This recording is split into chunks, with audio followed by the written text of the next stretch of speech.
stroke. We all daily paperless, somebody at the age of 45 getting a heart attack, someone at the age of 42 getting a heart attack.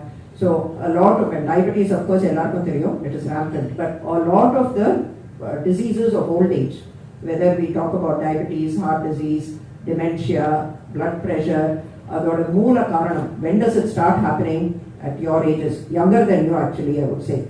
At ages of 20, 30, that is when the roots start being spread for all of these, what are called non-communicable diseases.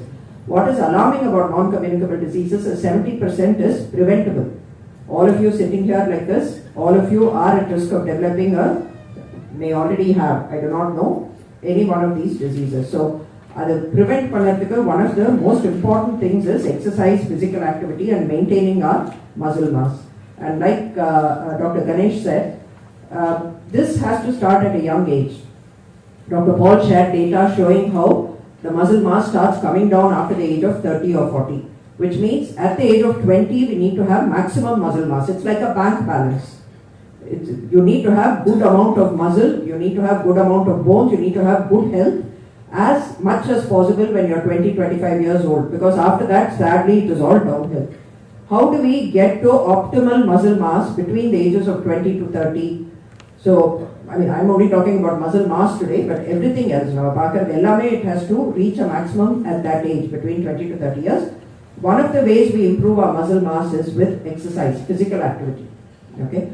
If you see a child, they keep running around all the time, they never sit still. Okay? As adults, we keep sitting still.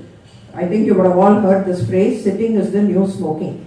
So, sitting for about 1 hour is equivalent to smoking, I don't know what, like half a cigarette. Some numbers will come up, but sitting is bad. So, we have to get up and keep moving around. That is very important for our muscles. We don't realize how weak we become.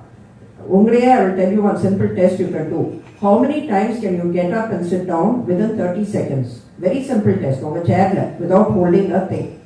How many times can you get up and sit down? People who are very weak, older people who are very weak, find that even getting up and sitting down, minimum is 5 times in 30 seconds. People who are very old and who have muscle weakness, particularly weakness around the hip muscles, weakness around the back muscles, they are not able to get up and sit down. What is alarming is we find younger people, we are finding children who are weak. We are finding young people in the 20s and 30s who are weak like this with muscle weakness. So, the way to build it up is first of all awareness, understanding that all of us suffer from muscle weakness, muscle loss, unless we are born with good muscles but we don't take care of it. Second, apart from awareness is physical activity, exercise. Even simple exercises like sitting on the floor and getting up is good exercise for us. Climbing up the stairs, sitting on the floor. That is very good exercise. If you do that 10 times a day, I think all of you know, we do what is called this Topikarnam. Okay? Topikarnam Bodhana is very good exercise. You may not, I don't know if you know, we sort of hold our ears and we go all the way down and we get up. Okay? That's like a colloquial Tamil term that we use. But doing that 10 times a day is good exercise for your muscles. Number 3, like Dr. Paul said, our diet is very, very poor in protein. Where do vegetarians get proteins from? We get it from milk, we get it from dal, purple. Those are only 2 sources of protein. We don't eat much by way of dals, we don't drink much by way of milk or consume curd or buttermilk. We don't get enough protein. So we have to consider taking more protein in the diet, whether we do it through adding supplements like this. HMB is a very important supplement. There are several other supplements. HMB is one of the most important supplements to help building up protein. So this is to create awareness about it, but I think the more important message that needs to go out is that, I think as correctly said in the keyword here, muscle matters. So muscles are very important and we have to take time to understand and improve. For example, men also suffer from fractures at a very young age.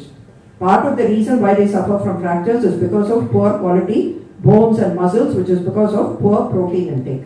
So make sure that first of all we need to create awareness, work on building up our muscle strength and work to increase protein intake using supplements like this. I'll stop here and happy to answer questions.